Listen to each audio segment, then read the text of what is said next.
За сайн бацхан үзэгчтэй хөгжлийн хөтөлбөр нэвтрүүлгийн удаагийн дугаар үзэгч та бүхэндээ хүрэхэд бэлэн болоод байна. За өнөөдөр студид за улсын хурлын гишүүн асан сайхансамбуу ирээд байна. Танд энэ өдрийн мэндийг хүргэе. За тэгэхээр сүүлийн үед улс их орны эдийн засаг за улс төр ихээхэн яригдах боллоо. Ард түмний анхаарлын төвд байх боллоо. Тэгэхээр таны хувьд яг улс төрд болж бүтэхгүй байгаа зүйлүүдийг хурцаар шүүмжилдэг хүний нэг. Тэгэхээр өнөөгийн улс төрийг та юу хэрхэн харж байна? За юуны өмнө телевиз үзэгч олон дүмд энэ өдрийн мэндийг хүргэе. Энэ улс төрийн нөхцөл байдал чиний өнөөдөрс нэг яг тийм болчиход байгаа юм биш. Биш юм байна уг нь. Сүүлийн үед л нэг жижиг дунд үйлдвэрээс авсан зээлийн асуудал гарч ирж байгаа болохоос биш. Манай улс төрийн нөхцөл байдал бол аль 2008 оноос хойш өндөрцөн яваал байгаа байхгүй. Өндөрж явсараа өнөөдрийн бидний энэ манай Монгол улсын нийт гадаад тавьсан хувийн болоод энэ улсын тавьсан өр өнөөдөр 20 тэрбум гараа явцсан. Энэ байдлыг л тэр 8 оны үед л бид нар ярьж ирсэн.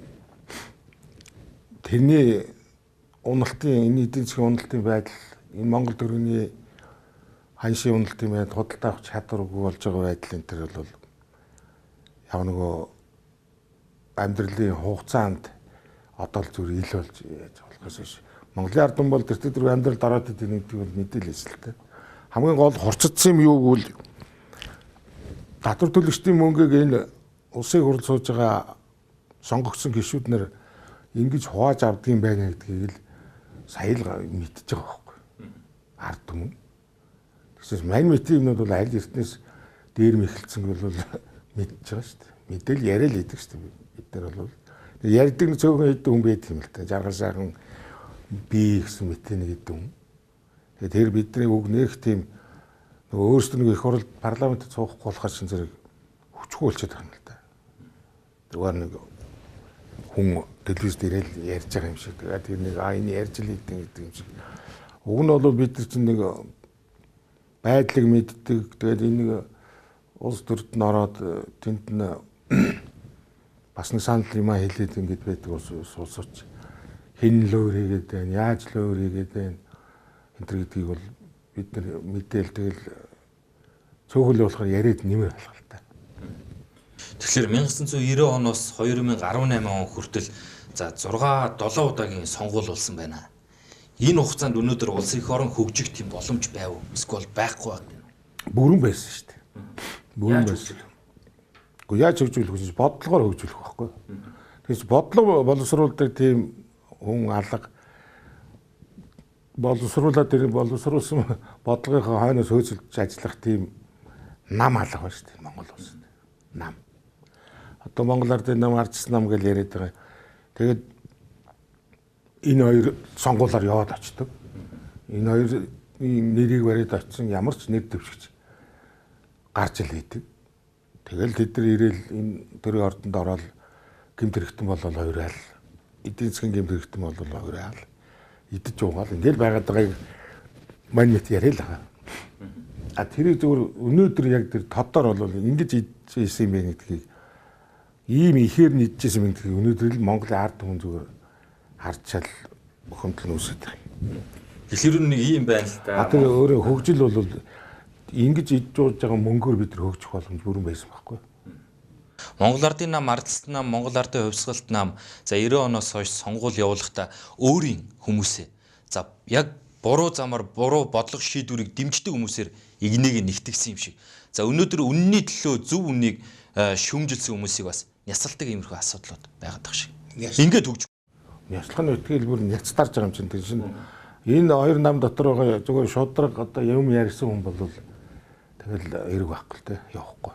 А зүгээр энэ орж ирж байгаа хүмүүсд бол дандаа аялданд байгаа гэж нар байгаа. Тэр удирдлагуудыг аялданд байгаа гэж нар. Тэднийг одоо юу хэлнэ хөлсөж идэг. Бид нар телевизээр харсан шүү дээ. Яаж тэгж дойлгонж хөөргөө хүртэл яаж байрж сөхөрж байгааг тийм ээ. Энэ хоёр нам чи адилхан. Тийм хүмүүс орж байгаа юм. Тийм хүмүүс орсон учраас энэ парламент ерөөс ямар ч бодлогогүй, ямар ч хүчгүй тэн дотор хүн шудраг юм яриад ямар ч нэмэр байхгүй. Тийм л юм байхгүй. Та энэ нэг золиос байсан уу? Гэхдээ нэг би ч нэг золиослогдоод байсан юм байхгүй. Зүгээр өөрөө л за энэ шал дими юм бэ гэж бодоод л байсан л та зүгээр. Оюутлагаас болж нийлээ маргалдсан тэр үеийн удирдлагууд, тэр үеийн Монгол Ардын намынхантай бүлгийн хуралтай тэгэл байнгын орооны хурал энэ төр маргалдаж, сөргөлдөж эдгээр чинь бас аминда шүүмжлээд явчих юм бодсон байхгүй. Тэгээд яг хөө эдгээр намайг дээр 12-ын сонгуулиор тэгээд бодлогоор хассал та. Тэг би хийснийг хасчлаа гэл нэг юу ч хагаагүй. Ер нь бол одоо зөвхөн ер нь бас эргэж улс төрлөө орох зөв юм уу гэж би тэгж бодож байгаа. Ер нь бол за би бол 80-аад онд 90 он хүртэл би хотын гүйцэтгэхийн төрийн алба хийжсэн. Төрийн албыг их сайн мэднэ. Засаг захиргааны ажил яаж явагдгийг, төрийн ажил яаж явагдгийг. Тэгээ бизнес эхлэе биш 91 онд би зүгээр бизнес өгөөгөр авчихсан байхгүй. Тэгснээс би чи одоо энэ меган банк их бол бид нар ч одоо нэг үеийн тэгээд тэр үеийн боловсруучингууд байсан байхгүй. Тэгээ эдгээр улс төр ингээд явцсан. Би зарим нэг хэсэг ингээд бизнесийг л явсан байхгүй. Тэгээ би энэ явж байгаа 8 онд би эргэж улсын их хурлын гишүүнд Завхан аймгийн сонгогчныг орсон. Тэгээ би энэ дотор ороод тэгэл ойлгосон та ер нь улс төр гэдэг юм. Тэгснээс би чинь нэг уучин зүгээр дэмжлэг тусалцаа үзүүлэл давхад ирсэн болохоос биш.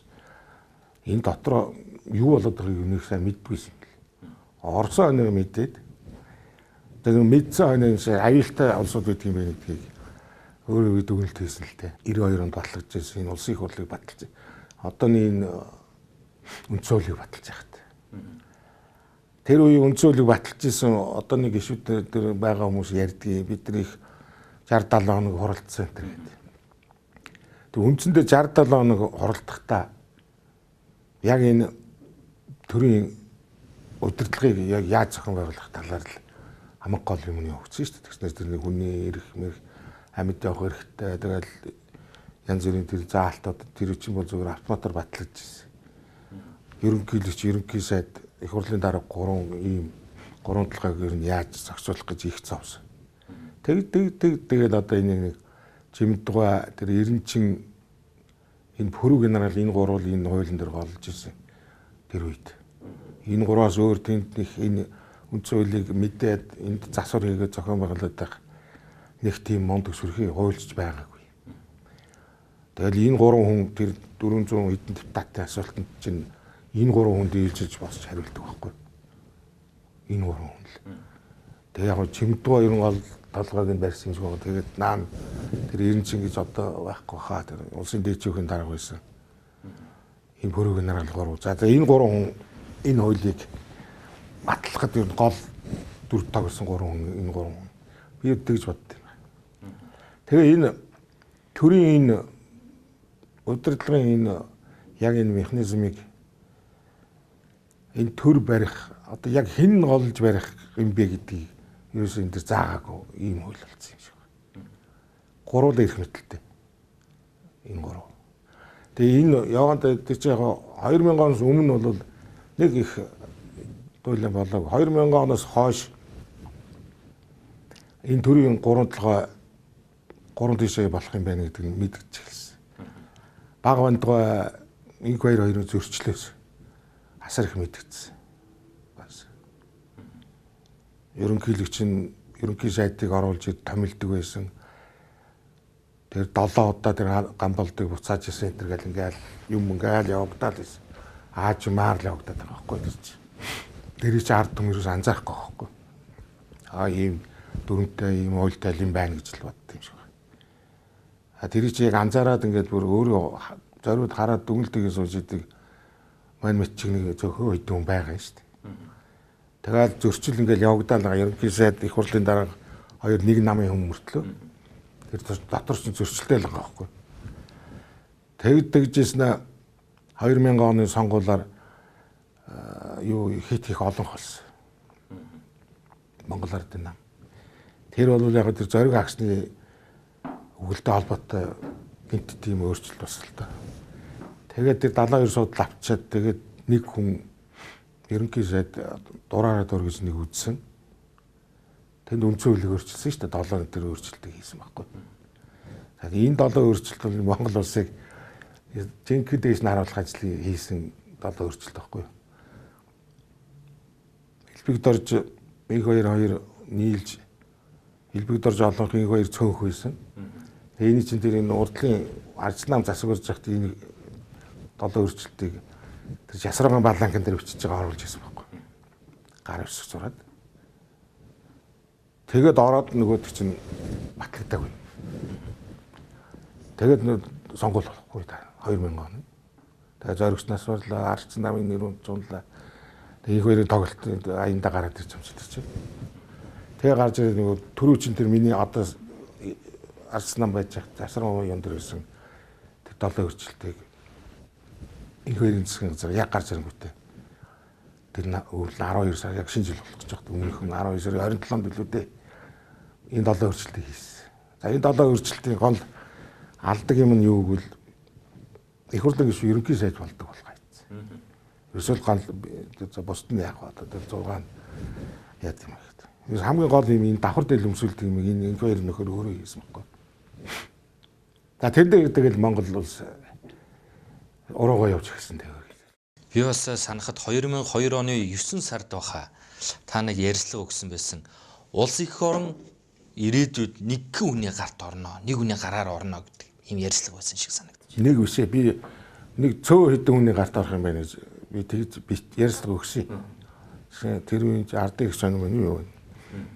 Тийм ярьслага өгч ирсэн. Тэр л одоо биелэл болоод байгаа шүү. Тий. Тэр одоо биелэл болж байна. Ерөөсөө нэг одоо манай ерөнхийлөгч бол 30 гэр бүл гэж яриад байгаа. Би бол 30 хүрэхгүй тэрнээс наана. Яг 30 гэр бүл бол энэ уул уурхайн салбарт иддэг уудаг улсууд байгаа. Энэ нөгөө бүх тендрийг авч идэг. Нэг 4-5 хүн биелдэ. Монгол улсыг хөмөрж яваа. Аянда нэр нь гарна. Одоо ингээ гарах гээд байна л да энэ гарах юу нь болчиход. Та өнөөдөр ер нь улс төрийг ихээхэн шүүмжилдэг өнөөдөр 2000 за яг улсын хуралд Завхан аймгаас нэр дэвшиж орохдоо за яг улс төрөөс бууч өнөөдөр буруугийн эсрэг өнөөдөр шүүмжлээд байж байгаа бол бас улс их орон арай өөрөөр явах байсан биш үү? Шүүмжлэл байгаад бас нэг гол юм биш юм байна шүү дээ. Шүүмжилж байгаа энэ ард түмний тавиад байгаа хүсэлтийг л биелүүлж энийг биелүүлж чаддаг тийм засгийн газар л байх юм бол энэ улс өгч шүү дээ. Энэ ард түмэн чинь нэрээс болохгүй юмыг шаардаад байгаа болохоос биш. Болж байгаа юмыг бол ард түмэн ярьж явах шаардлага байхгүй шүү дээ. Ярих хэрэггүй шүү дээ. Тухайн төмөрөөр ажлаа хийгээл амьдрал явж байна. Энэ болохгүй юмыг энэ ард түмэн босч ирээд яриад байгаа байхгүй. Тэгээ тэрний төлөөлдөг бас нэг хэдэн хүн байна л дээ. Арай илүү ярьдаг, арай илүү жоо мэдээлэлтэй тийм хүмүүс яриад байгаа байхгүй. Тэр нь одоо хүчгүүдэд байна л гэж би тэр ярьсан. Тэгснээс энэ ард түмний тавьж байгаа хүсэлт, энэ иргэдийн тавиад байгаа, сонгогчдын тавиад байгаа хүсэлтийг биелүүлэхгүй ийм нөхдүүд л одоо энэ их хуралд байна. Тэгээ одоо өнөөдөр ингээд би бас зөндөө юм бодож ин л та харж ин уншиж байна. Одоо өнөөдөр энэ Монгол улс шиг ийм төрийн одоо улсын хурал сонгогдсон өөрсдийн төлөөлөл болсон улсын хурлын гишүүд энэ парламентын энэ засгийн газрын төлөөлөл болж байгаа улсууд манайх шиг ингээд төрийн эсрэг ард түмний эсрэг гэмтэр эдийн засгийн гэмтэр хийцэн ийм улс алга. Бүр үзээд өгөх чалга. Бүр абрагорн чалга байна. Энэ дэлхийд ерөөс ганцхан манайх байна. Гэмт хэрэгтэн болцсон байна. Одоо энэ манай сонгогчнууд чинь төрийн өндөрт ажиллаж байгаа улсууд чинь. Одоо яах вэ гэдэг асуудал байна. Гэмт хэрэгтэнгүүд энэ төрийн ордонд одоо ороод суудсан байна шүү дээ. Энэ бол удаж байгаа юм л та. Одоо энийг яах вэ? Энийг бол одоо бид нар бол одоо жагсаа цуглаад бол нэмэргүй. Жагсаа цуглуулж дээ. Дүжирхээс гадна цагдаа аваачаа тараагаад ингээд бүр сургацсан. Одоо энийг ерөөсөө энэ ганцхан сонгуулийн аргаар л энийг өөрчлөхөөс өөр байгаа. За ер нь бол энэ одоо Монгол улсын өнөөгийн энэ байдлыг одоо ийм болгосон энэ хоёр нам байгаа юм л та. 1990-92 онд энэ хоёр хамтарсан засгийн газар байгуулсан. Одоо 90 оноос эхэлж байгаа байхгүй. Би 90 оноос тооцно. Хүмүүс 92 оноос 28 жил гэдэг. Би бол 30 жилээр энийг ярих гэдэг юм баггүй. 92 онд хамтарсан засгийн газар байгуулсан. Бямсурангуй засаг толгойсон. Тэргийн шадрын гамбалд ажилласан. Тэгэл тэр мөнгөний реформ гэж нэг юм хийгээл ихсэн асуудаг. Монгол төрийг заасуулж байгаа. 20 дугаар тогтоол. Алдарт 20 дугаар тогтоол. Эндээс ихс. Тэгэл ингээл энэ чинь 2хан жил 90-92-ын дотор бүр энэ улс чинь алт мөнгөөр зарим нь дийлэрдээд ингээд бүр баланс тавьсан шүү дээ энэ 2 жилийн дотор. Энэ гавьяа байгуулсан нэгч байхгүй энэ дотор. Тэгээ гэж 92 онд нэг шинэ улс төрийн сонгуул хийгээд Жасраагаа гэдэг нэг хүн гарч ирсэн нэг 4 жилийн жоохон 50 хамгаалал болгож авсан байхгүй. Тэгээд 96 онд тэр үе чинь Жасраагаагаас газар доогууруулалт муу хийлээд бүр саран хүчингийн дүрс мөстэй тийм тоглоом болгоод бүр ингэ тоглож ирсэн байхгүй. Тэгээ нөгөө тэртээ дэргүй яг манайс нөгөө юугаа алдсан, жолоодлого алдсан юм. Тэгээд Жасраагаа нэр хүнд унаад тэгээд 96 онд ардсан нам гарсан байхгүй. Ардсан нам чинь 50 суудлаад одоо залуучууд нийтрэл юм ийн энэ гэсэн байхгүй. Нөгөө хамгийн өмч өвчлөөр эдгээр чинь бүр 2000 он хүртэл завхруулад нэг хүнээ хөнөөж өгөөд одоо улс төрийн хүн амны хэрэг хийгээд ингээд мултраад тэгээд их хоёр гарч ирж байгаа байхгүй. Ер нь одоо сүүлийн үед их аюултай болж ирж байна л да. Одоо энэ хүн амны хэрэг гарч байна. Энэ Монгол Ардын намын тэр төмөн гэрлэгч одоо тэр барилга гэр ороожил барилгачлалт юу лээ. Тэрний нэг хоршоологчдын нэг нөхөр тэр Бадрагийн нэг сайхан залуу бас энэ төрийн яам дотор хутгалж алсан шүү дээ. Одоо энэ монголчууд марчаа ярихгүй. Энэ бол одоо авир хэрэг шүү дээ. Энэ чинь ийм хэрэг ерөөсөө энэ Афганистанд ч гарахгүй шүү дээ. Ийм хэрэг. Тэр Бадрагийн тэр санхүүгийн зохицуулах хорооны дарга нэг сайхан залуу байсан одоо шавшиг. Тэр заавч өглөө ажилд нь ирэхтэн шөнө хонзон санаад одоо өглөө нь алцчих. Тэгээ энийг одоо ерөөсөө ийм аюул тэр үеч одоо бүр аймаар ингээл ингэж хэлсэн байхгүй. За одоо сая тэр залууг алж байгаа. Хэрсгээр зодж алж штеп. Ахаад энэ ардын нам. Тэр энэ хоёр нам дотор алуурчд байгаа байхгүй. Тийм байгаас. Тийм байх үгүй. Тийм байна. Алуурчд бас байгаа байхгүй. Нэгдүгээрт. Хоёрдугаарт хулгайч нар одоо энэ мөнгө хулгай гэдэг энэ татвар төлөгчдийн мөнгийг татвараа төлөөд тэгээ тэр татвар төлсөн мөнгийг ард түмэнд нь эргүүлээ зориулах юм ийм маягаар болгоё. Ингэж. За тэгээд 2020 он хүртэл энэ Монгол улс ямар болсныг энэ Монгол ардын энэ манангийн энэ гарс бүрэн хамаарна. За ирээдүй гэж би энэ улсад бас. За ирээдүй юунаас хамаарах юм бэ гэхээр жинхэнэ намаас хамаарах болчиход байгаа. Хичнээн одоо муухай ч гэсэн бид одоо энэ үндсэн хуулиндаа заасан нам болж эвсэлд нэгдээд тэгэл одоо улсын хурлын сонгуульд өрсөлдөхөөс өөр ямар ч арга байхгүй. Манай ард түмэн одоо ерөнхийлөгчийн засаглалд орно үндсэн хуулиа өөрчлөн ингээл одоо ийм яриад байгаа. Ийм биш. Ямар шинэ намыг одоо бид нар гаргаж ирээд тэрийг сонгуульд өрсөлдүүлээд тэгээд тэр намаа одоо ялуулаад тэгжээж энэ хоёрыг яаж одоо дарж авах вэ гэдгийг ярина уу гэхээс биш. Одоо яг тэр хуулийн хүрээнд ярих гэж байгаа бол. Тэгжээж бид нар одоо шинэ намаас өөрсдийнхөө ирээдүйн амьдралыг хамааруулахаас өөр ямар ч аргагүй болчиход байгаа байхгүй. Одоо энэ хоёр намыг бол дахид одоо тэр хөрөс яриад энэ тэр чамааг одоо энэ авсан зээлээ төлөхгүй бол ахиж сонгуульд оруулахгүй ч гэж байна. Өөрөө намаараа орох ийм ирэхгүй болчиход одоо юу яриад байгаа. Би бол одоо Монгол ардын намыг бол ерөөсөө энэ ардсан нам хоёрын сонгуульд орох ямар ч ирэх байхгүй хоёр нам гэж үзнэ. Үзэж ин тэгж. Ерөөсөө энэ хоёр бол одоо нэгдүгээрт одоо баахан хүн амны хэрэг хийсэн, хоёрдугаарт одоо баахан татвар төлөгчдийн мөнгийг ийдсэн. Одоо харин эрүүгийн гэмтэг болсон. Одоо энэ Монгол улсын ерөнхий прокурор одоо бүр ганцаардж л шүү дээ тэр урч дээр. Би одоо бүр тэр хүнийг ёстой өрөвдж ил. Тивж прокурор гэж байх гэж. Уг нь гадаа одоо шоронгийн машин Солонгост бол одоо шоронгийн машин төрийн ордны гадаа ухраа зогссон. Тэр хүнийг одоо яг тэр албан тушаалыг өгүүлээд тэгээ одоо тэр хоёр хүн гавын зүйлгээд ингээ аваа гаргах хэрэгтэй байхгүй уг нь бол. Тэгээд одоо тэр хүнийг тэр хаана аваач хорж байцсан шалгад юм байгаа. Тэгэх ёстой байтал. Гэхдээ тэр прокурор хүн одоо манай прокурор орилсоор тэгээд үлдлээ шүү дээ ганцаар. Дайрлж төлөө нэг ганц одоо нэг үхрлүүд хичнээн тэр Джон Абрагийн кинонууд төр байдаг шиг тийм юм харагдаж байна лээ. Тэр энэ ирээдүйд монголчуудад энэ шинэ намд найдвар тавихаас өөр арга байхгүй. За энэ Монгол ардын нам арчсан хоёр алдаагаа хийж хөлөө зөвшөөрдөг нөхдөд байна. Хизээж алдаагаа зөвшөөрнө гэж байхгүй. Хөлөө зөвшөөрөхгүй.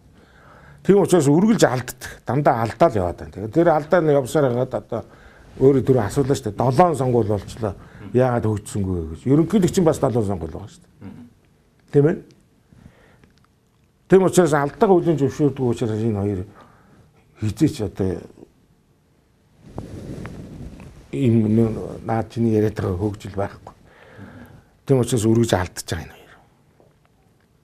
За энэ хоёр нам манан ард иргэдийг үгээрээ хоосруулж ирсэн.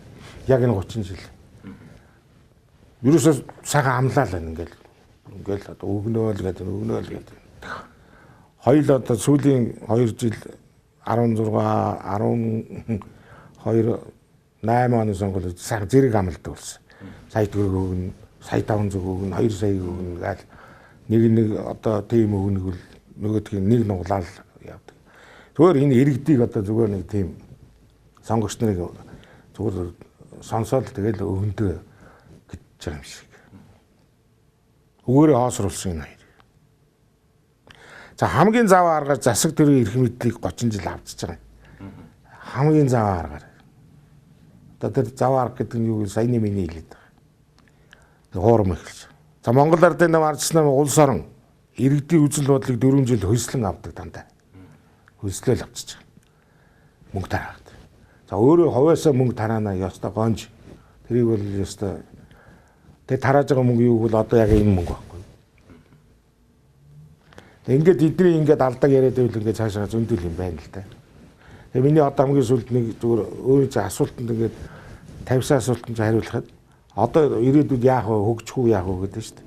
Хөгжил бол бий шүү дээ. Энэ Монгол улс чи ирээдүйд энэ их баялгаа зөв боловсруулаад бид боловсруулаад энэ хөдөө аж ахуйн бүтээгдэхүүн энэнийг л одоо бид илүүгэл орох хэрэгтэй. Энэ газар ухахаас уул уурхай гэжсэн дөрвөл энэ хөдөө аж ахуйн энэ их түүхийд энэ их бүтээгдэхүүнийг л боловсруулах тэр арга туршлага юм нь бүгдээрээ энэ Монгол улсад байгаа байхгүй. Гаднаас сургалаад хайгаал мэрэгчлэлтэн уриалан тэгээд байх юм байхгүй. Таны хувьд жижиг дундаас зээл авсан уу? Жижиг дундын асуудлаас нэг зөвхөгдсөнийг асуухад. Би ямар жижиг дунд үйлдвэр хэрэглэж байгаа юм. Тэгэхээр энэ бас ямар өндөө очиод байна? Яг хөөцөлдөд бас яг хэрэгтэй өндөө очихгүй байх шиг. За наад чинь бол намайг улсын их хурлын гишүүн байхад 10 сая төгрөг зүгээр тэр тойрогт хуваарлж ийн гэж нэг тийм байдаг гэсэн. Гэсэн жижиг дунд үйлдвэр гэдэг дээр энэ жижиг дунд үйлдвэрийг хөгжүүлэх энэ ерөнхий ийм төлөвлөгөө ерөөс альж хооронд улсад байгаа юм. Америкч байна, Японч байна, Германч байна. За манай тэрийг хэрэгжүүлж байгаа царийн нэг л дээ.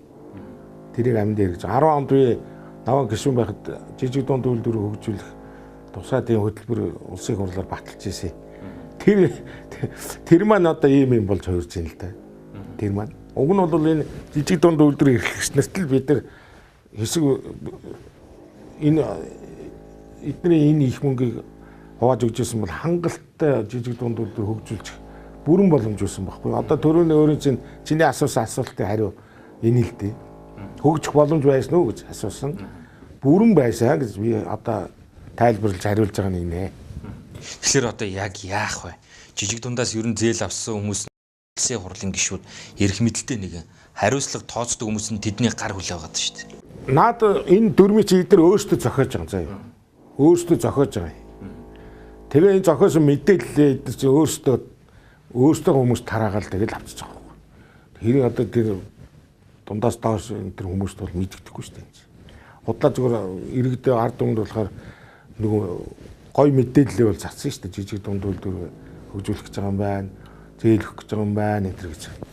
А зүгээр жинхэнэ одоо яг хэрв сэтгэлтэй бодлоготой ийм улс төрчтэй байсан бол бид нэр жижиг дунд үйлдвэрийг чинь сайхан хөгжүүлэх боломж байгаа юм. Ер нь бол шинэ чамд одоо чи нэг юм нэг л юм юм шүү дээ. Чи нэг ботл ч юм уу, бэлээ ч юм уу, нэг сандал ширээс нэг гэр ч юм уу хийдэг юм тийм үү. Тэгээ би бол тэгж боддог юм. Чамд зээл үүж бол эрсдэлтэй. Эрсдлүү зээл гэж юусоо байж болохгүй шүү дээ. хүн заавал алдаа гаргана шүү дээ. Тэр чинь эрсдэлтэй чамд 4 сая төгрөг зээлчихэд. Тэгээ төр бол бодлоготой байж байгаа шүү дээ. За 1 сая нь бол алдагдал байж болох юм аа. Чи буруу алдаа хийгээд ингээд баларчих юм бол яг саяын чамд төр тэр алдаагаа засаараа дараа нь тэрийг нэхээл тэгээ нэг манайхаа нэг зээл өгчөөд тэгээ эргэлтийн хөрөнгө байхгүй одоо ямар нэгэн тийм эрсдэлгүй тэгээ шууд тулгаад буу тулгаж байгаа юм шиг тэгээ өгчөж байгаа байхгүй хүн яа тийм юм тэгээ нэг өндөр хөөдөө тэгээ аржааны банкаар ингэ дамжуулж энэ зээл өгдөг ерөөсө тойлын буруу энэ тусгай одоо энэ зориултын жижиг тийм засгийн газар бол айгүй тийм боломжийн журам гаргаад өгөх ёстой л доо өгнө бол тэгэхгүй бай тэгээ эрсдэлтэй тэрний чинь хөргээд нэг 4 сая төгрөг яг бүтэн юм хийнэ гэж байхгүй шүү дээ. Яагаад ч чаддгүй байхгүй. Тэгэхээр чинь саяны алдагдал гэж улс тооцох хэрэгтэй шүү дээ. Тэрийг. Саяны бол алдагдал байж болох юм. Буруу юм хийчих болно. Бага метра зүүрүүлж болно. Тэр хүн яаж ч болно шүү дээ. Гал гарч болно. Тэр хүнд чинь алдаа гаргана шүү дээ. Тэгээ тийм эрсдэлтэй зээл өгөх байхгүй. Тэгээд хүүн баг хугацаа нь урт. Ердөө л ийм юм хийх хэрэгтэй. Тэгэхээр 30 жилийн хугацаанд Монгол ардын нам, ардчилсан нам, Монгол ардын хувьсгалт нам, за иргэдийн чихэн дээр нь цэцэг ургуулж ирсэн. Хин илүү гоё сайхан зүйл амлсан улс төрд гардаг болсон байна. Тэгэхээр та хэл төрөнд бас хэллээ. Шин нам гарч иж эднэрийг өнөөдөр дотроос нь цэвэрлэнэ гэж байна. Дотроос нь биш ээ. Наад хоёр намтай ч ерөөс ярих юм байхгүй. Энэ одоо энэ хоёр л яриад байх юм. Манай бүр ийм хандлагатай болцсон. Тэгээ нам хэрэггүй гэж яриад. Нам хэрэггүй бол энэ хоёрыг битгий сонгооч гэдэг. Нам хэрэггүй бол энэ хоёрыг сонгохгүй л байхгүй гэдэг. Тэгэхээр нам хэрэгтэй байгаа байхгүй. Нам хэрэгтэй учраас одоо бид нар шинэ гарч иж байгаа энэ шинэ намууд байна шүү дээ. Хин сайн ажиллаж ийн Монголын ард түмэн хараач та аль нам нь ажиллаад байна.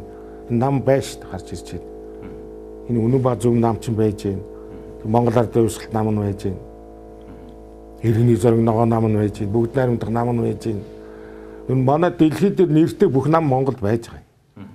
Тэгээд аль нам нь ажиллаад байна тэгээд арахгүй тэгээд заавал энэ хоёрыг сонгохгүй тэгээд эргээд дайраад байх юм. Нам хэрэггүйгээ дайраад байх гэсэн мөртлөө. Савс нэг юу ихээхий яригц та энэ дээрээс ямар байр суурьтай байна. Монгол улсын ерөнхийлөгч Шалтмаагийн Баттулга улсын хурлыг тараана. За тэгэд нэг хэсэг нь ерөнхийлөгчийн засаглалтаа болно. Үгүй парламентын засаглалтаа болно гэсэн юм хоёр янзын байр суурийг илэрхийлээд байна л да. Та энийг юу гэж харж байна? Одоо энэ хурлыг тараагаад тэгээ яах юм. Тэгээд дараа нь яах юм. Төрийн засгийг хэн барих юм? Энэ төр засгийг. За ингээд тарчих гэж бод. Ингээ одоо тарчлаа. Тэгээ яах вэ? Одоо яах вэ? Тэгээд тарцсан. Одоо тарчлаа шүү дээ. Тэгэхээр ерөнхийлөгч гартаа удирдлагыг авах нь шүү дээ. Тэгээ ерөнхийлөгч аваад яах юм? Аваад одоо юу хийх гэж байгаа юм? Тэр хүн энэ их хурлыг тарсны дараа би ийм хийнэ гэдээ одоо тэгээ ярих хэрэгтэй. Тэрийг нэг бол. Бүрэлдэхүүн хоёр. Тараачаад дахиад одоо энэ хоёр нөгөө нэг хэдэн хүнээ цуглуулаад дахиад сонгуул хийнэ гэж байгаа бол ястаа тэр шиг одоо худлаа юм хаалга. Тэгэх юм бол одоо юу хөх вэ? 30 жил дахиад одоо 30 дахь жил рүү оролттой юм. Тийм учраас энэ тарцны дараа яах гэдэг програм төлөвлөгөө ерөнхийлөгч ард түмэнд танилцуулах хэрэгтэй шүү дээ. Яах гэж байгаа юм? Дахин сонгуул явуулах юм уу? Бүр ахаад тэр 92 оных шиг ардын хурал байгуулж хагаад тэгээд бид нар энэ үндсэн хуулиа өөрчлөх юм уу? Тодорхой биш байгаа байхгүй. Тар гээд тарчхад дахиад ардсан нам ардын нам хоёр сонгуульд оролцох юм бол юу вэ? Тараагаад яах юм ингээд байж л ийсэн. Тэгээд бөөн зардал болгож тараагаад хэрэг байхгүй шүү дээ. Таны мэрэгжлийн хувьд инженер тийм ээ? Инженер хүн. Тэгэхээр улс их орныг хөгжүүлэхэд яг энэ төрд гарах хүмүүс нь яг энэ чиглэлийн хүмүүс байх хэрэгтэй юм шүү. Төрөл бүрийн хүмүүс байх хэрэгтэй шүү дээ. Нэгдүгээрт бол мэрэгжлийн хувьд бол энэ чинь хүн бол ямар ч мэрэгжлтэй хүн их хурлд сонгогдсон. Бид нар тэр үндсэн хуулинд заагдсан байгаа. Тэр чинь мэрэгжил яс үнд заргалзахгүй гэдэг. Ерөөсөө тэр хамгийн гол нь Монгол улсын төлөө зүтгэх одоо тийм зүтгэлтэй сэтгэлтэй л хүн сонгогдох хэрэгтэй. Тэрийг одоо хүмүүс ялгахгүй л дээ. Сонгогч нар ялгахгүй л дээ. Нэг гоё дээл хүмүүссэн гоё зангаа цамц болсон хүн л ирнэ шүү дээ. Нэг би гоё хөгжүүлнэ гэж очино. Тийм ээ. Одоо тэрийг яаж таних уу гэдэг асуудал байна. Тэрийг одоо энэ намаар нь дамжуулж тань. Тэгээд тэр хүн одоо ингэ заваарцсан ийм нөхдүүд байх юм бол тэр намыг одоо энэ сонгуульд юусоо оруулаад хэрэг байхгүй. Ингэж л тооцоо юм шүү дээ. Тэр одоо манай улсад нэг зөв хүнээ сонгоё гэж нэг яриад байгаа юм аа. Зөв хүн гэдэг нь ямар хүн бэ гэхээр бид нар тэр хүнийг чинь танихгүй шүү дээ. Одоо дорж гэдэг хүнийг хүмүүс мэддэг. Мэддгээр бид нар бөхчүү сонгож чадах тийм ээ. Дуучин сонгоно, бөхчүү сонгоно. Одоо ерөөсөө сүулдэ нэг тиймэрхүү юм болох гэдэг шүү дээ.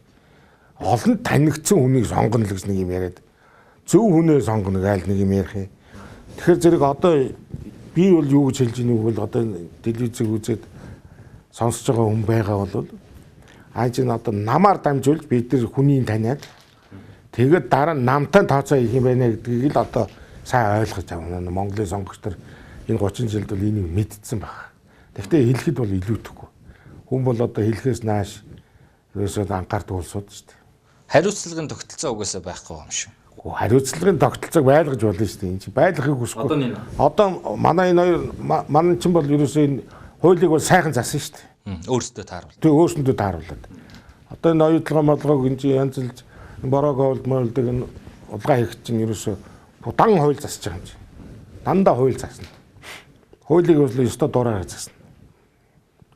Энэ Монголын хуулиар тоглосон энэ их хурлд одоо сууж байгаа хүн байгаа шээ. Энэ ямд орж байгаа бол одоо дэндүү хитрхи тоглож шүү дээ.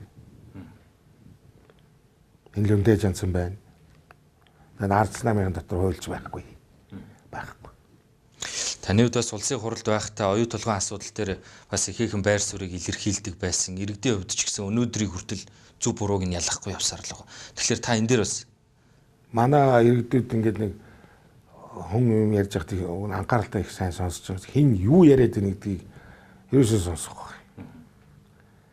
Зүгээр ингээд нэг хальт өнгөрөөгөл тэгэл шоу солонгос кино минь үзэх тийм юм дээр л телевизээрээ дараад тахаас биш. Хин яг одоо юу яриад байна? Бидний төлөө ярьж байгаа юм ярьж байгаа хүн байна уу юу гэж уганд гэж анхаарах ёстой л та. Анхаардаг ч хүн байдаг л байх. Ялангуяа залуучууд бол энэ улс төрлөө анхаарал ерөөсөө хандуулахгүй байгаа. Тэрийг чи их далимдуулж энэ улгаас нар далимдуулж одоо хууль засч яаж. Оюутлага дээр бол одоо хууль зассаар хагаад одоо ийм байдал үүссэн шүү дээ. Тэгээ тэр чинь ерөөсөө бид нар нэг 5 сургуулиуд тэмцэлтэд ерөөсөө дийлээ юм чинь. Тэгэл одоо энэ оюутлага юм бас. Би одоо ямар байр суурьтай байсан бол оюутлагыг яг эрдэнэчийн жишээгээр хийгээдгээ чи баяр сүхтэй хийлгээд байсан. Эрдэнэчийн жишээгээр л хийгээч чи наадуултайгаа заавал ингэ гадны нэгэнтээ нөөцөн тогтогдсон ийм их нөөцтэй байна гэдгийг тэр бизнес эрхэлж байгаа тэр гадны улсууд ч мэдсэн, манайч мэдсэн. Тийм учраас бид нар энэ чинь өөрсдөө тулгалтыг хийж болно шүү дээ. Тийм шүү дээ. Яг тэр зөвшөөрөхгүй бол нэг ганц хоёр жил хойшлж илээ. Хоосоо алдчихсан дөрвөл тэр газар доороо байж исэн дээр шүү дээ. Тийм ээ. Тэгэхээр чин тэрий чин орж ирэл одоо их хурал дээр чин баяр зохиц чин Монгол улсын их хурлын гишүүн биш, сангийн сайд биш. Оюу толгой компани төлөөлж орж ирсэн юм шиг ярьдаг гэсэн чинь. Оюу толгойг л өмөрөөл яриад байна. Бараг манайх гэж ярих нь холгүй байсан шүү дээ. Манай компани гэж ярих гэдэг юм чинь бараг. Бүр тийм хэмжээнд хүрсэн шүү дээ. Тэгээд одоо тэр баяргаад нэг юм тэр дээрээс нь анхаарч байгаа ч юм байх. Өөрөө оролцсон тэгээд өөрөө ч мэдж байгаа ч юм байхгүй. Тэгээ яг наадхыг чинь энэ оюутлагыг жинхэнэ зохион байгуулж ард нь жинхэнэ гол дүр тоглосон нэг нөхөр бий л дээ. Тэрнтэй одоо тэгээ дараа нэг боломж гарвал тооцоо хийхийг л бодож байна. Хэн бэ? Нууц биш л. Тэр одоо тэр би үнийг хэлэхгүй. Өөрөөсөө бид нар нэг хүнтэй арга хэмжээ тооцдог тийм эрх мэдэлтэй болох юм бол барьж авахаас өөр арга байхгүй. Энэ оюутлагыг Монгол улсыг алж байгаа нэг хүн бий. Таны фэйсээр ер нь ороод харж байхад ер нь бас сургамжтай зүйлүүд битсэн харагддаг. Залуучууд ч хэрэгтэй улс их оронд ч хэрэгтэй. Энэ дундаас нэгэн онцлог зүйл нь юу байсан бэ гэхээр за мөнгө идэж байгаа хүмүүсийн удмыг нь таслана гэдэг зүйл их анхаарал татсан л та. Энэ төрийн татвар төлөгчдийн мөнгөийг идэж байгаа улгаас үндсийг таслах хэрэгтэй гэж юу? Би үндсийг таслана гэсэн шүү дээ. Удмыг таслана гэж бичсэн. Одоо наа чи ингэ хойшоо удам залгах гэдэг байгаа байхгүй. Энэ төрийн мөнгө идэх гэдэг юм.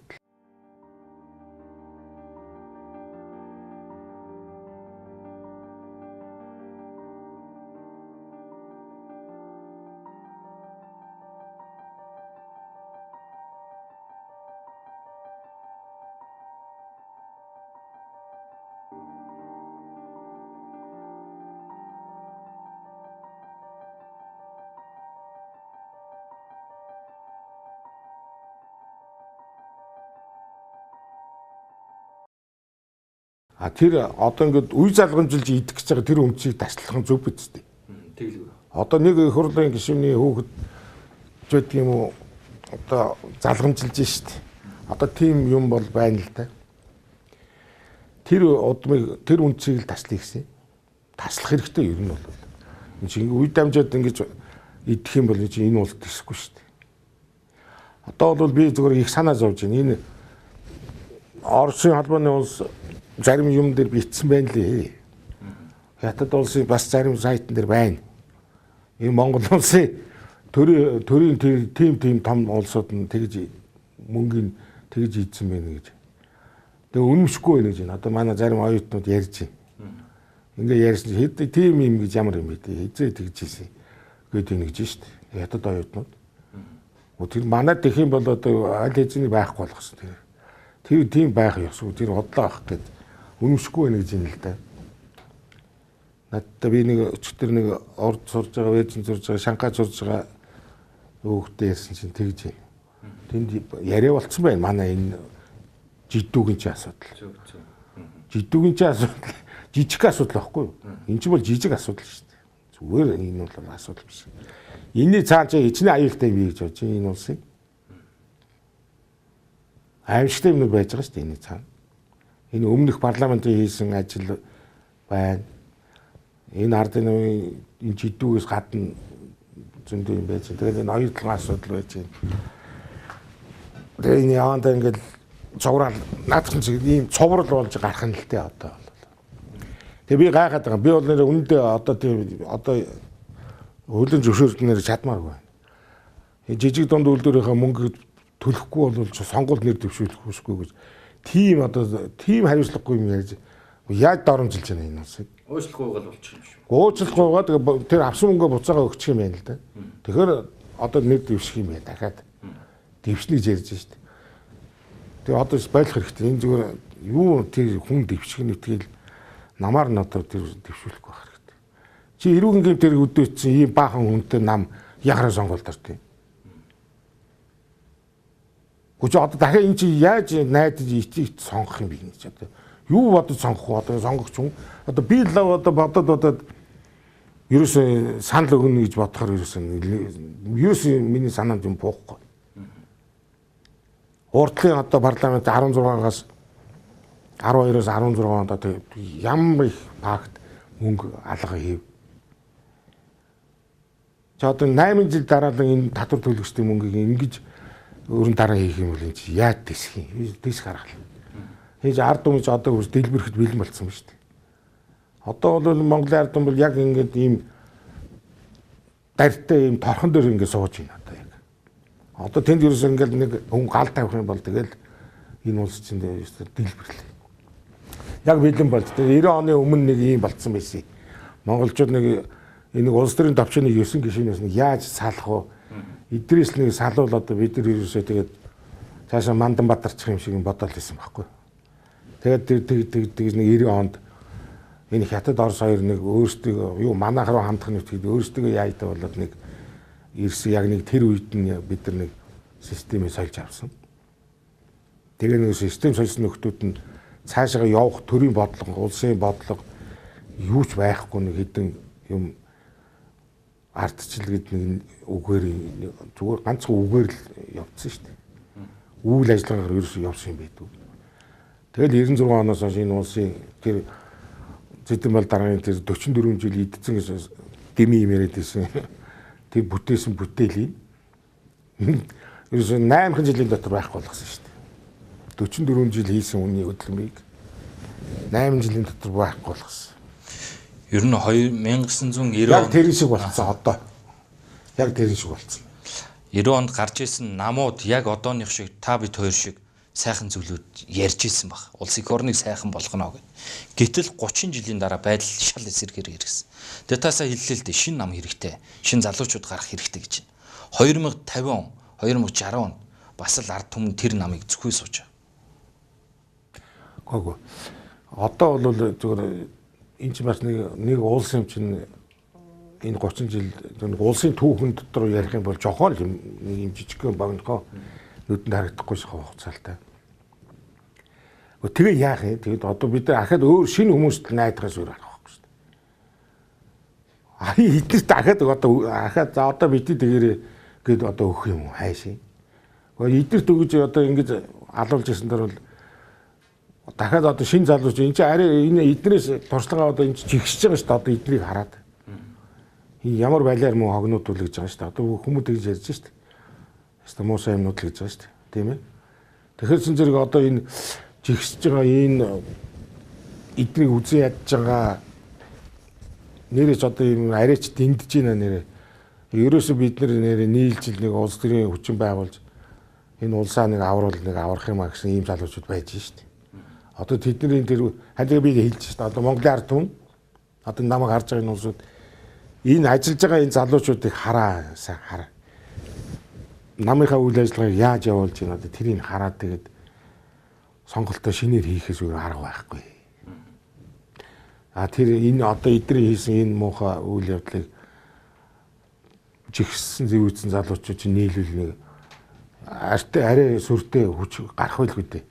Би энэ монголчууд бас нэг оюун ухаан арай нэг мөс унтарч байгааг байх гэж бодож энийг хэсэг бол бид нар ястаа үнэхээр чадварлаа. 30 жил. Одоо сонгогч нар бол яг зөвхөн ерөнхийдөө бол нэлээд туршлага суусан. Тэгс. Сонгогч нар бол их туршлага суусан. Энд эхлээд бол барааны савнгаар хуурдагч гэсэн улсууд шүү дээ. 92 оны сонгуулиас. Тэгснээр дараа жоохон цагаан будаа гурил болж арай жоохон дэвшилсэн. Тэгжээс нэг 5,000 төгрөг энэ төр болсон, 10 болсон. Сүүлдээ одоо 20 30 ингээд 50 ийм болчих явж байгаа байхгүй. Тэгэхээр одоо энэ мөнгө аваад энэ доржин мөнгийг аваад доржиг сонгодог юм би буруу юм байна гэдгийг ер нь монголчууд бол нэлээсээ ойлгосон гэж бодож байгаа. Тийм учраас одоо энэ үйл ажиллагаа явуулаад байгаа энэ залуучууд хэн байна гэдгийг соргогоор сайн хараа. Манай сонгогч олон түмэн ардтууд. Тэгээ сонголтоо явуул биднэрт ирээдүй бол байгаа юм. Ирээдүй бол байгаа шүү дээ. Тэгээ даанч ирээдүйг ийм итгэхгүй аимшигтай амтд ингээд баллцгаад хүндрэл зогсоод урд орд тавих гээд ингээд хамаг юм аллаа шүү дээ. Ер нь бол Монгол ардын нам би боддгийн ардс нам хоёрыг бол морь юм уу илжиг юм уу гэдгийг 30 жил дахиулаад одоо таньцсан. Ямар ч байсан морь бол биш юм байна. Тэгэхээр энэ хоёр нам маань олон түмний нүдэн дээр ер нь тоглолт хийчих цаагаараа бас нэг тал болоод байгаа зүйл байна уу? Одоо хүүхдүүд нь хоорондоо сууж байгаа. Бүр худуураг болцоож байгаа. За. Тийм юм зөндөө бий. Манай аяндаа гаргаад ирнэ надад гэж.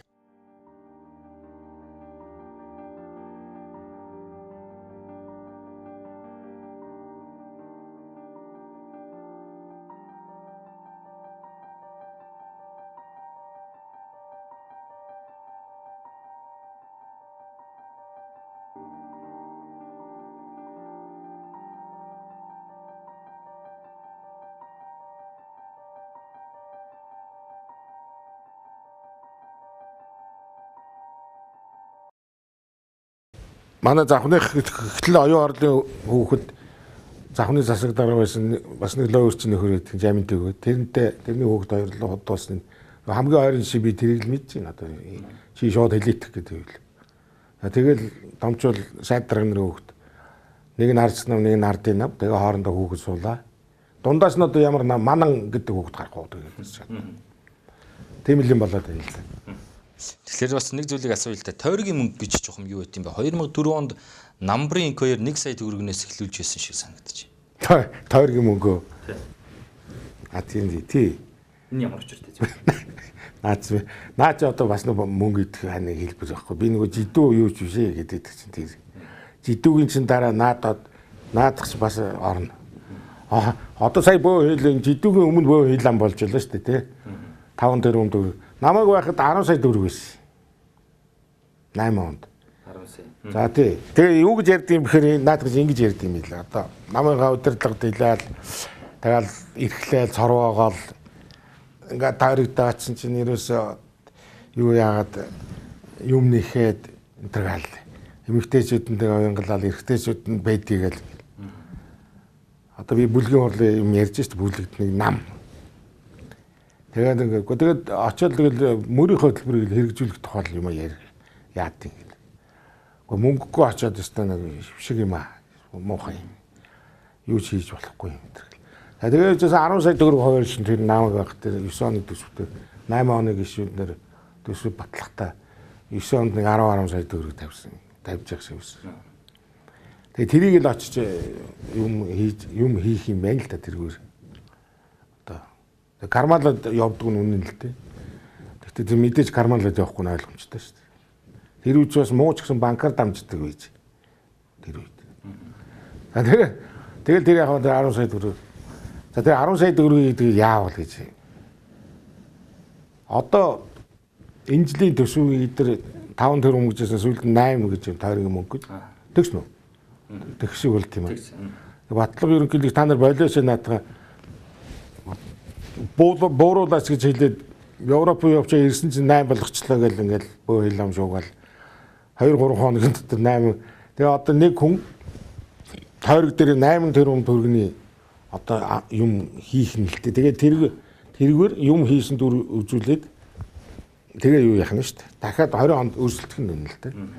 Тэгээ ийм төрмийг наадвал чинь гэж өөртөө зохиод байгаа байхгүй. Өөрсөнд нэг ямар том ирэх вэ нэхэр зэрэг төсөв баталдаг нэг ирэх байдаг учраас нөгөө мө татвар төлөгчтэй мөнгө гэж өөрийн юм шиг хувааж байгаа байхгүй. Одоо дорж тэр нөгөө сасураар бацаа хоёрын тоглолтох шиг юм хийж байгаа байхгүй. Хуваарлж өөртөө дүрм зохиогоод ямар ч одоо үндсэн хуулинд байхгүй Монголын санхүү төсөвийн хуулинд байхгүй юм хийж байгаа улсууд. Одоо ингээ өөрсөндөө зориулаад ингээд төсөв тавиад. Одоо энэ намар хэлсэн шүү дээ батлага ерөнхийлөгч энэ урдлын Төв аймгийн сэргэлэн сумын 10 жилийн 320 хүүхдээ сургууль дотор 30 хүүхэд сурж байна гэдэг одоо намар гарч ирсэн шүү дээ. Одоо тийм хийх гэж байгаа байхгүй надад. Тэр ямар ч одоо тэр төлөвлөлт тэр одоо санхүүгийн хяналт ерөөсө бүр юу ч байхгүй одоо бүр юу ч хийж болно гэсэн байдлаар ийм хийж байгаа байхгүй. Тэгэл одоо ингээл нөгөө татвар төлөгчтэй. Тэгэхээр бол энэ мөнгийг ингэж явахдаа бол тэр хөрөлцөхүй яриад байгаа нэгд улс үйлдвэрлэлийг аваач бөөнөр аваач хийц намайг гэдэг шүү дээ. Нэг сумын төвийн сургууль ягаад энэ 3 жил модон байшинтай байвал байж л энэ ч гэдэг чинь. Тийм ээ. Тэр нэгд улс үйлдвэрлэл одоо энэ хүн байрна гэл тэнд яг нефтний үйлдвэрэн чинь хэлсэн чинь биш юм байна. Тэр лөө явж байгаа төмөр зам цахилгааны шугам мөн тэр татж өгж байгаа хүн байна шүү дээ. Тэгээ одоо ингээ өөрөө аяг бол огцрох маягийн юм болж шүү дээ энэ юм чинь. Яг тэр нефтний үйлдвэр байрны гэдэг зөвлөл байх л та. Чадах юм бол чадах хугацаа бол зөндөө өнгөрцөн л. 7 удаа туус ажиллаж байгааг хайжилсан би сайн мэдчихэв. Нефтний үйлдвэр байрны гэж Монгол улс. Энэ налагын дэс эхлээл 2008 оны сонгуульд 4 оны сонгуулиас эхлээл шоуцсон. Өнөөдөр 18-аас бүгд 10 жил энэ дотор 7 туус ажиллаж байгаа байхгүй. Хэний мөхөл 7-х нь л доо хөрөлсгүй энэ ажилдаг. Гэхдээ яг энэ цаанаа үндэс бол байж магадгүй яг тэгээд нэг ч гэсэн үйлдвэр бас сайн л байж тээ уг нь бол. Гэхдээ иймэрхүү нөхдүүд бол босохгүй л дээ хийхгүй. Ингиж мөнгөний нэг гишүүн нэг тойрог 5 тэрбум төгрөг авч явж байгаа. Нэг суманд аваад аймагт аваач нэг тойрогтой. Нэг тойрогч одоо хэдэн хүн байгаа юм бэ? Энэ бол дампуу ажил. Ийм л дампуу юм хийж байгаа юм. Зарим нэг нь ч бас яг зөв зүйлдээ зарцуулахгүй байх шиг байх шин тийм ээ. Зөв зүйл зарцуул гэж байхгүй. Хэрэг зарцуулдаг байсан бол хөгжихгүй энэ улс чинь. Дандаа буруу зарж байгаа юм чи ерөөсөө. Ямар ч тооцоо судалгаагүй. Тэр үед Монгол улсад улсын төлөвлөгөөний комисс гэж байсан юм уу? Тэр бүх юмыг төлөвлөдөг, бүх судалгаа хийдэг, асар том бүх яамнуудын судалгааг нэгтгэдэг, барьдаг.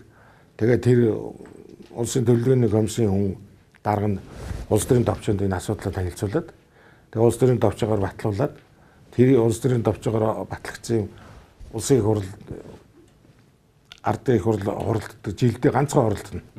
Тэр ганцхан хуралдахдаа тэр баталчаа явчихна. Тэгэл ахиж юм байхгүй. Яг тэр баталсан улсын их хурлаар тэр төлөвлөгөөний комиссийн оруулсан юмар л явсаар байгаа л явна. А тэр юмн дээр нь сангийн яам аимшигтай улсын ардын шалгахаараа гэсэн 2 аймар юм шалгадаг. За тэгээ бүр нарийн ярих юм бол дээр нь намын шалгахаараа гэж байсан. Тэрний шалгалт гэж хүн зүгээр сургийн сонсохоор айдаг тийм байлаа шүү дээ. Ийм олон давхар хяналт шалгалт. Чи бодож байна улсын төлөвлөгөөний комисс. Төлөвлөгөөний комисс өөрөө шалгах дотроо бас шалгана. Тэгээ сангийн яамны шалгалт. Улсын ардын энэ шалгахаараа, намын энэ шалгахаараа ийм одоо аймаг шигтэй 4-5 шатлалтай ийм тэгжээж энэ мөнгөийг чинь хянаж зөв хийж гинүү буруу. Одоо зүгээр ажил хийсэн нэрийн дорлоо. Тэгэл босчихж байгаа. Одоо энэ аймгийн засаг дарга, сумын засаг дарга энэ ямар баян байна. Аимшигтэй байна шүү дээ. Тэдний тэр өмссөн, зүүсэн, тэр барьсан хөөрөг, өмссөн тэр дээл, унсан машин, зуусан ганс, барьсан хотдог энэ тэр бол шүү дээ. Үнэн аймар. Үнэн аймар баяжсэн юм. Энэ бол Монгол улс замраагүй, захиргаагүй, бодлогогүй байсны харгай. Тэгээ одоо нийт ард түмэн болохоор ингээд би энтэйгээ замын дээр нэг шүргэлцээд би энийгээ барьж авцаатал хоорондоо тэр доогоороо тэмцэлтэл хэрэлдээл. Тэгэл энэ дээгүүр ингэсэн ийм улс боллоо. Одоо энийг засахгүй бол ерөөсөө болохгүй. Тэгэхээр 2016 оны сонгуульд Монгол Ардын намын мөрийн хөтөлбөрт бас нэгэн тусгагдсан байсан зүйл нь татвар татаас авахгүй гэдэг асуудлыг ихээхэн ярьж ийсэн.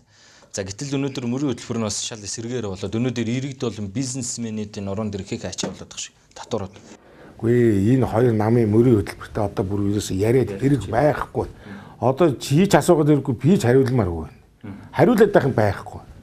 Одоо энийг тэр энэ Монголын ард түмэн сонгогч нар өөрсдөө тэр Монгол ардын намын дарга одоо юу гэдэг тэдрээс асуух нь.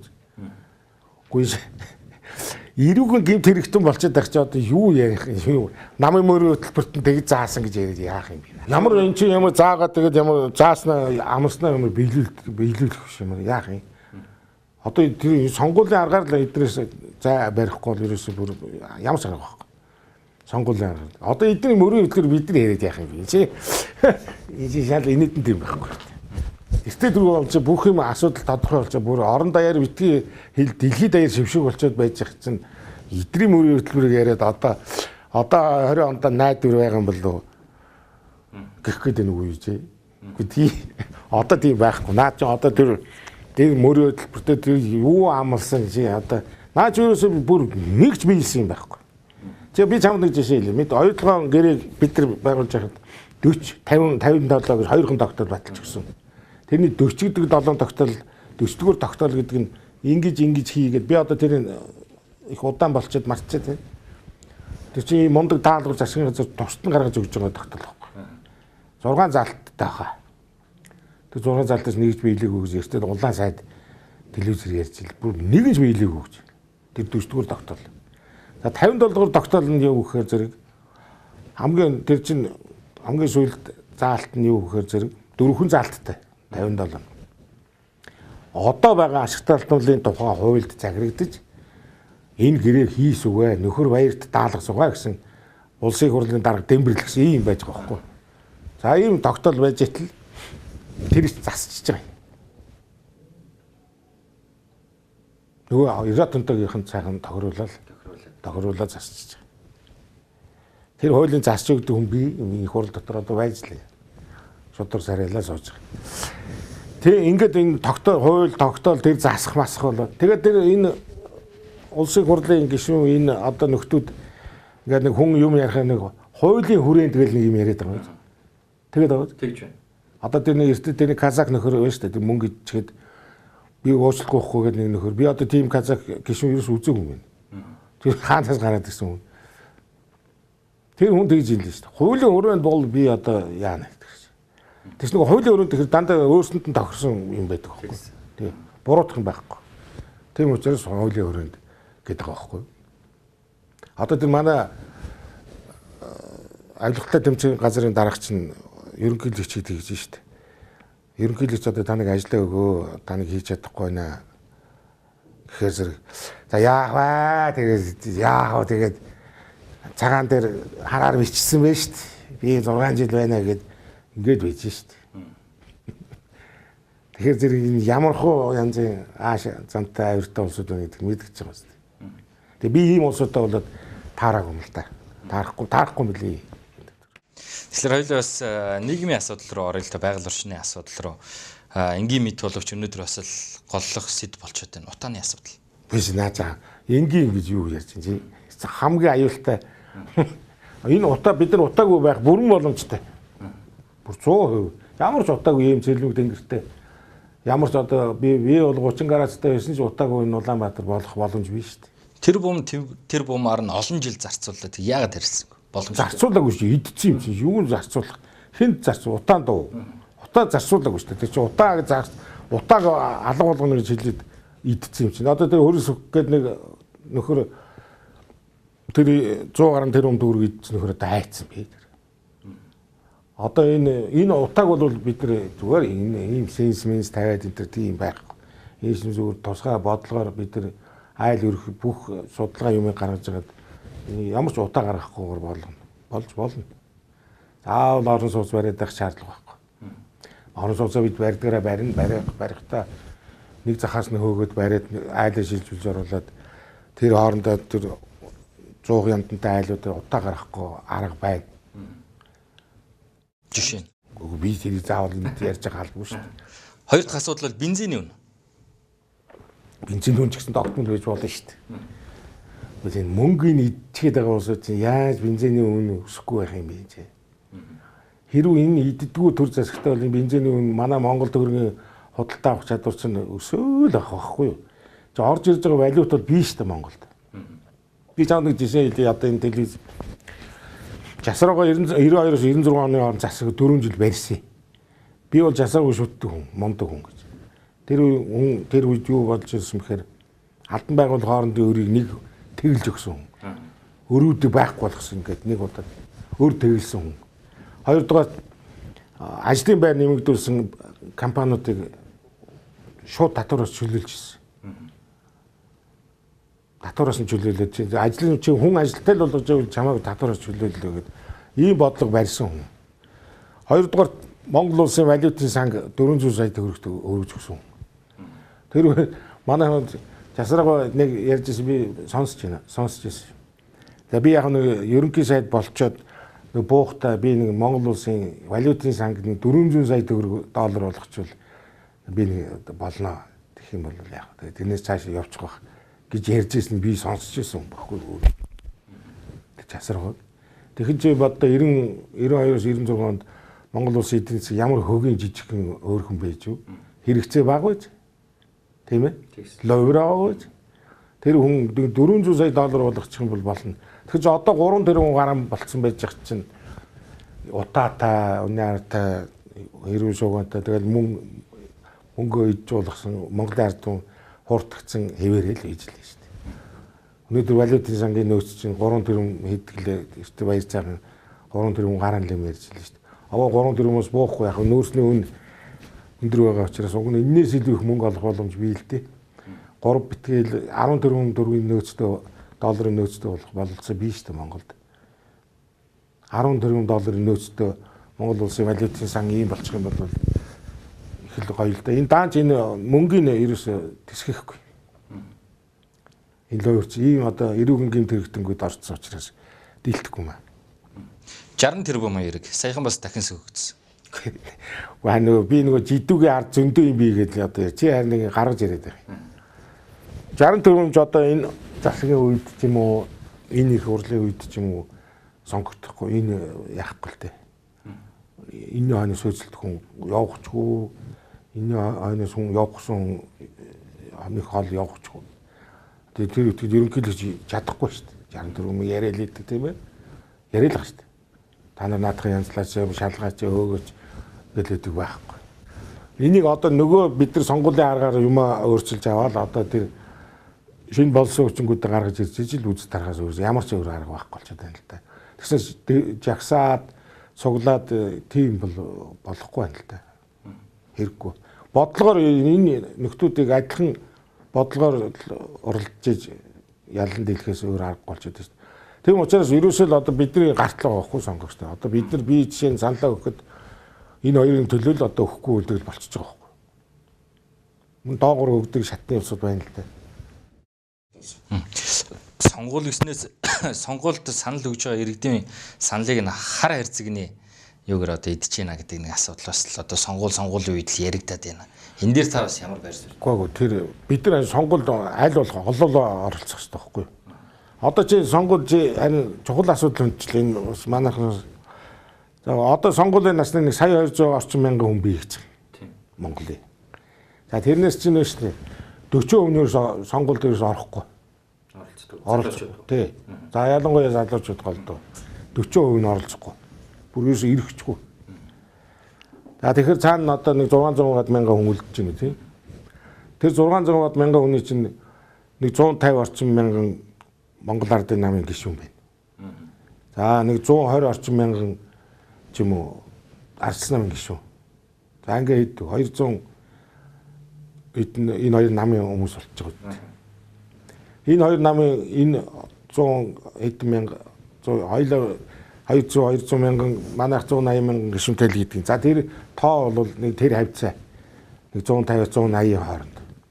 Тэгээ энэ гишүүднэр л одоо энэ хоёр намд өөрсдөө ах トゥ амраг садан найз нөхөд одоо юу гэдгийг тэднийг бүгдийг уриалж аваачаал тэгээ саналаа өгүүлчих. За тэгээ тэн дээр нөгөө нэг дундталт явж идэг нэг хөвгч нэг хэдэн гишүүн байна. Нэг 200 мянган хүн байна. 250 орчим ч юм уу. Хөө явж идэг. Тэгээд мөнгөний аваад тэгэнгүүтээ тэлтэлт нөхч. А нэг бол яг өөрийнхөө үжил баримтлаар өгдөг нэг хэсэг жоохоо юм байна. Нэг жоохоо өөрийнхөө тэр энэ хоёр намын мөрийн хөтөлбөрийг харж агаад бас нэг уншиж жагаад энэ тэр өгдөг нэг цөөхөө нэг байна. За ингээд нөгөө юу чи ингээ харахаар зэрэг энэ хоёр намын гишүүдэр голд болчихдог. Тэгээд тэр гишүүдэр нь тэгээд тэр сум орон хороо одоо юу л байна? Утас шүрмс одоо тэрэнд өгөөрэй, тэрний намд өгөн шүү заавал гэл одоо ингээл ерөөсөө бөө юм болж байгаа юм надад. Тэгэл энэ хоёрын аль юу яасан гараад ирчих. Тэгэхээр яг энэ санал өгөхгүй байгаа залуучуудын идэх оролцоог юу яаж нэмэх вэ? Энэ хоёр байсан цагт энэ залуучуудыг идэвхжүүлэхгүй шүү дээ. Аль болох хол байл өгүүлэхгүй байхыг л бодно шүү дээ. Гэхдээ 20 оны сонгуульд эдгээр санал өгөхгүй байгаа залуучуудыг идэвхтэй болгож шинэ нам гарч ирэх юм шүү. Шинэ намууд ч одоо энэ ордгоо улсуудтай ажиллах хэрэгтэй. Тэднэртэй ажиллах хэрэгтэй. Тий. Энэ ордгоо залуучууд энэ улс төр идэхгүй байдлаа идэвхжүүлэх ажлын зохион байгуулж хийж өгөх хэрэгтэй. Харин би түрүү өгөхөөрхөнд хэлсэн шүү дээ. Ямар нам сайн ажиллах нь вэ? Тэрийг харжээ. Монголын ард түмэн харж байгаа тэгээд аль ард түмэндээ та нартай хэн тулж ажиллаад байна? Тэр намдаа өгөө. Тийм нам залуучууд байна санаж байна. Монголын ард түмэн ирээдүй байна мөгчөөг юм чинь. Их сэтгэлээр унах яагаачгүй шүү бас болоогүй. Эдгээр идүүлж тонуулж байгаа ч гэсэн бас учир бий. Тийм учраас одоо энэ 20 оны сонгуулийг бол өстө маш өндөр зохион байгуулалттай сонор сэрэмжтэй явуулахгүй бол аюултай. Тийм учраас ямар энэ гарч ирж байгаа энэ шинэ намууд дотроос л одоо юугаа хай. Бид нар энэ өөрчлөлтийг хайна. Нийтээр одоо Монголын ард түмэн яах вэ гэдэг асуулт юу ч гэдэг фэйсбүүк дээр тавьсан. Одоо яах вэ гэж. Одоо яах вэ гэхээр зэрэг Монголын ард түмэн яг үнэхээр төрийн эрх мэдэл гарт нэг өдөр ирдэг юм чинь. Ирдэг юм чинь. Ирнэ шүү дээ. 6 сарын одоо сонгуулаар нэг өдөр төрийн эрх мэдлийн гарт чинь хүрээд ирнэ аяанда. За тэр өдөр л одоо ёстой үндсээр ормонгоор нэрвүүлэл өгчих юм бол тэгэл болоо. Тэгснэ эдэртээ тооцоо данс бодох тэр мөнгө төгрөгөө бид нар буцааж олж авах тэр офшорчдыг хамгийн гол нь. Би наад офшорын тухай 8 онд их хурл дээр ярьж илэг доог болж инээлгэж ирсэн байхгүй надад л. Ойлгодгүй тэгээ нууц данс гэж хэлж ирсэн би. За ийм байна. Тийм учраас сонгуультай бүгдээр олуулаа оролцсон. Энэ цөөхөн намын гишүүдээр ордог биш. Энэ дээр манай энэ сонгогч ард түмэн маш сайн анхааралтай байх хэрэгтэй. Хүн болгон би орох ёстой байна гэдгийг л бодох хэрэгтэй. Ингэжээж л улс их орны ирээдүй сайхан болно тийм ээ. Тий. Үгүй. Улс их орны сайхан ирээдүй байж байгаа юм. Байж байгаа. Энэ баллаад байгаа энэ зам дээр тэгэлцсэн энэ балаануудыг авч хаяхгүй бол болохгүй шүү дээ. Эднийг л одоо ер нь хөгжиж гэж бодож байгаа бол энэ хоёр намын нөхдүүдийг сонгохгүй болчихвол тэгэл хөгжил явлаа урагшаа. Ерөөсөө бүр хоёул одоо яриад дуусах гэдэг юм. Ярианы төгсгөл одоо бүр базаад хэлчих юм бол ерөөсө хөгжихэд их амархан байна. Энэ хоёроос салчаа. Тэгэл энэ салдлаа л бол хөгжлөө энэ улс. Тэгэл ойлгочих хэрэгтэй. Ерөөсө юм давчхан хэлэхдээ. За баярлалаа танд. За салахгүй бол тэгээд одоо энэс хойшоо ингээд цуг энднэртэй цуг явах юм бол бид нар өшөө муугаа үзэн шүү. Бүр балрах тийшээ хандна. Бүр аюултай юм бол. Тэрийг л одоо сайн анхаарах хэрэгтэй. За баярлалаа студид ирж ярилцлаганд орсонд. За баярлалаа. Өөрсөнд баярлалаа гэж. За баярлалаа үзэгч та бүхэнд хөгжлийн хөтөлбөр нэвтрүүлэг хүрлээ. За улсын их орны хөгжил ирээдүйн сайхан болгохын тулд хамгийн гол нь зөв сонголт, зам дээр тэгэлсэн бол чулууг хөшүүлэх нь чухал юм а гэдэг сэдвийг өнөөдөр бас хүнд үзэгч та бүхэнд өргөлээ. Баяртай үзэгч.